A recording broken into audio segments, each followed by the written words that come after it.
சுவிட்சர்லாந்தில் கடும் பனிப்பொழிவு எச்சரிக்கை விடுக்கப்பட்டுள்ளது. இது மிகவும் கடுமையானதாக இருக்கும் என தெரிவிக்கப்பட்டுள்ளது. சுவிட்சர்லாந்து முழுவதும் கடும் குளிரலை நிலவி வரும் நிலையில் பல பகுதிகளில் இரவு நேர வெப்பநிலை மோசமடையும் என தெரிவிக்கப்பட்டுள்ளது. பெர்ன், பார்லிஸ் போன்ற இடங்களில் கடுமையாக இருக்கும் என சுவிஸ் தகவல்கள் தெரிவிக்கின்றன.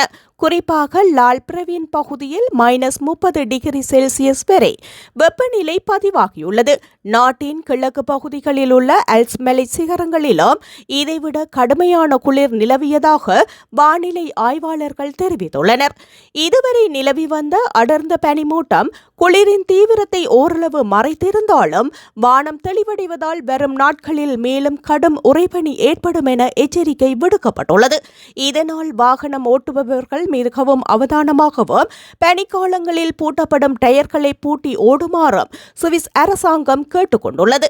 மேலும் ஜெனீவா நகரில் நேற்றிரவு -9 டிகிரி வெப்பநிலை பதிவான நிலையில் சூரிச் நகரில் -8 டிகிரி பதிவாகியுள்ளது. வரும் நாட்களில் பனிப்பொழிவு மற்றும் பலத்த காற்று வீசும் என முன் அறிவிப்பு வெளியிடப்பட்டுள்ளது. வானிலை நிலவரம் மிக வேகமாக மாறக்கூடிய சூழல் நிலவுவதால் பொதுமக்கள் மற்றும் பயணிகள் மிகுந்த எச்சரிக்கையுடன் இருக்க வேண்டும் என அதிகாரிகள் அறிவுறுத்தியுள்ளனர்.